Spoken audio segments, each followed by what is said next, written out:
Bah, je la reconnais. Vous savez qui c'est? Oui.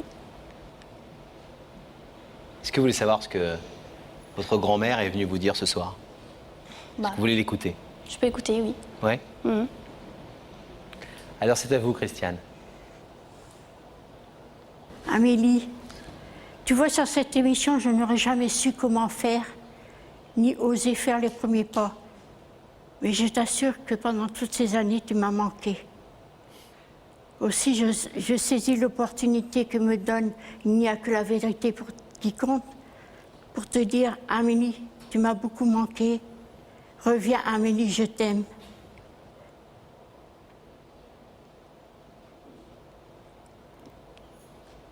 Vous avez dit tout à l'heure, madame, en nous racontant l'histoire, votre histoire, que vous n'étiez pas, vous vous sentiez aussi coupable du fait que vous ne voyez pas votre petite fille depuis de nombreuses années, et sa maman d'ailleurs, et que vous ne rejetiez pas la faute sur les autres, et qu'au contraire, vous aviez votre part de responsabilité, c'est cela? Ben, il n'y a pas de responsabilité ni d'un côté ni de l'autre. Si j'ai dit quelque chose de travers, ben, malgré tout, au fil des ans, ça pourrait quand même passer. Personne n'est parfait sur la Terre. Et de toute façon, ça, personne ne peut me reprocher de ne pas aimer mes petits-enfants. Vous êtes étonnée, Amélie? Bah, en fait, j'avais un peu deviné que c'était ça, quoi. J'y pensais, mais pas trop quand même. Vous avez dit non tout à l'heure, hein? Ouais, je sais. Mais j'étais pas sûre, donc voilà. Vous êtes venue quand même? Ouais, Vous avez envie d'écouter? ouais. Part de votre famille importante, malgré tout? Parce qu'on m'a oubliée pendant 7 ans, mon père est décédé, on m'a laissée toute seule, avec ma soeur et ma mère. Je n'accepte pas qu'on revienne du jour au C'est pas lendemain nous qu'on comme a ça. coupé les ponts, Amélie. Hein. Mais non, on a envoyé ma mère une journée en garde à vue. J'ai passé devant l'assistante sociale, parce que soi-disant que j'étais battue. Tout ça de leur faute.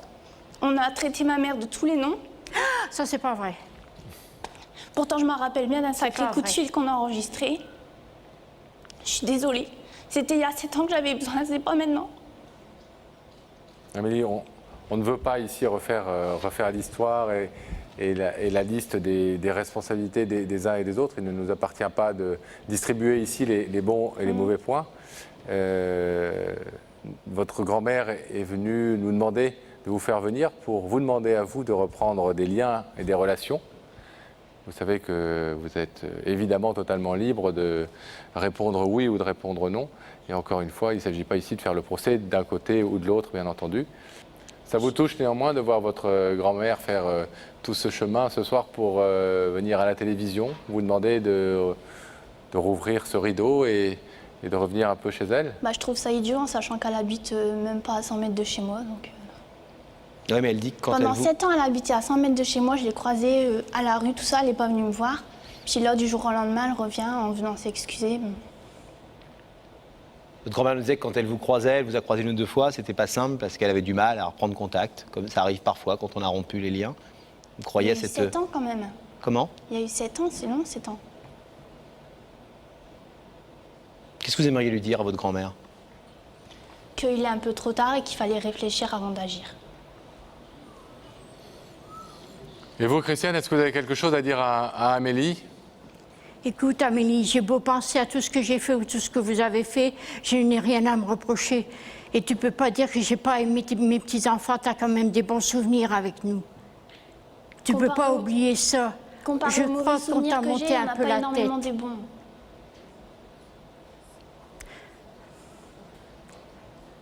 Ça fait rien, Amélie. Mais sache que notre porte est ouverte et tu peux venir quand tu veux. Vous pouvez toujours attendre, je viendrai jamais. Mais je t'assure qu'on t'aime. Et c'est pas Laetitia qui est derrière moi qui dira le contraire. L'amour, j'en avais besoin il y a 7 ans, comme je n'arrête pas de le dire. C'est pas maintenant, j'ai reconstruit ma vie, je me suis débrouillée tout seul. J'ai plus besoin de vous. Amélie, on voit bien qu'il y a en tout cas un blocage qui persiste. Et encore une fois, quelles que Enfin, soient les Amélie. responsabilités des uns et des autres, vous n'avez aujourd'hui plus aucun rapport avec aucun membre de la famille de votre père? Non. Ni les cousines, les cousins, Rien du les tout. oncles, les tantes, aucun. Tout est coupé. Et, Amélie, et ce tu soir, vois. Amélie, vous allez prendre vos décisions dans quelques secondes et on ne veut pas vous forcer la main parce que c'est vraiment pas le principe de l'émission, surtout quand la situation est aussi dure, etc. Donc c'est vous, vraiment, vous êtes une femme aujourd'hui, vous pouvez décider. Mais est-ce que vous ne croyez pas qu'après tout ce qu'on vient d'entendre, et c'est pas à nous de juger, c'est l'occasion peut-être ce soir, au moins, d'accepter cette main tendue, même si vous choisirez ensuite du type de relation que vous aurez avec elle, ne serait-ce que pour vous donner à vous aussi, qui est une petite fille, des clés peut-être, pour votre histoire. Je pense pas qu'il y aurait des liens à refaire, parce qu'ils ont été vraiment cassés. Et ça m'intéresse pas de revoir tout le monde. Amélie, je vais vous demander de vous placer debout ici, s'il vous plaît, face à l'écran.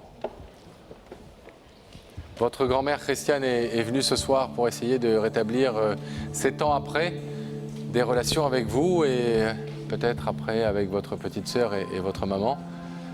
On a cru comprendre que le blocage était assez important. Vous savez que vous pouvez néanmoins décider d'ouvrir ce rideau ce soir. Vous pouvez aussi, bien évidemment, tout à fait librement le laisser fermer et repartir chez vous. Qu'est-ce que vous décidez? Je le laisse fermer. Vous le laissez fermer? Oui. C'est votre choix, Amélie. Je vous remercie en tout cas d'avoir accepté notre invitation et d'avoir écouté ce que votre grand-mère avait à vous dire. Merci. Bon retour. Au revoir. Merci. Bonsoir, Amélie. Au revoir. Au revoir. Nous allons demander, une fois que Gabriel Coteau aura fait sortir Amélie, d'ouvrir ce rideau. Nous allons retrouver Christiane. Christiane, vous aviez envisagé effectivement cette possibilité? Oui. Visiblement, l'histoire est un peu plus lourde. Non. Non, mais un peu plus compliquée, visiblement. Ce qui est C'est sûr, quand en tout même. cas, c'est qu'elle a entendu votre version ce soir, elle vous a vu. Elle a entendu que vous lui avez dit que votre porte était toujours ouverte et votre cœur était ouvert. J'attends. Et peut-être qu'elle va grandir et qu'elle va vouloir vous découvrir un peu et entendre votre version un peu plus pleinement. J'ai 10 petits-enfants, monsieur. Avec les 8 autres, il n'y a jamais de problème. Ouais. Vous savez, Christiane, qu'il arrive fréquemment dans cette émission que les rideaux restent fermés sur le coup, mais s'ouvrent ensuite, une fois que les personnes Je sont l'espère. revenues dans leur réalité et dans leur quotidien. Vous avez 10 petits-enfants en plus d'Amélie ou en comptant Amélie? En comptant Amélie En et comptant Amélie. sa petite Mais sœur. peut-être que les 8 autres n'ont pas eu le malheur d'avoir un papa qui est mort. Et comme vous le disiez très justement tout à l'heure, Qui a eu des malheurs quand même. comme vous le disiez très justement tout à l'heure, c'est vrai que parfois la douleur fait faire des choses qu'on ne ferait Oui. pas normalement en plein bonheur. Donc on souhaite qu'elle vive du bonheur, et vous aussi, Oui, et que vous vous retrouviez peut-être un jour. j'espère. C'est ce qu'on vous souhaite, Christiane. Merci en tout cas d'avoir entrepris cette démarche. Bon retour.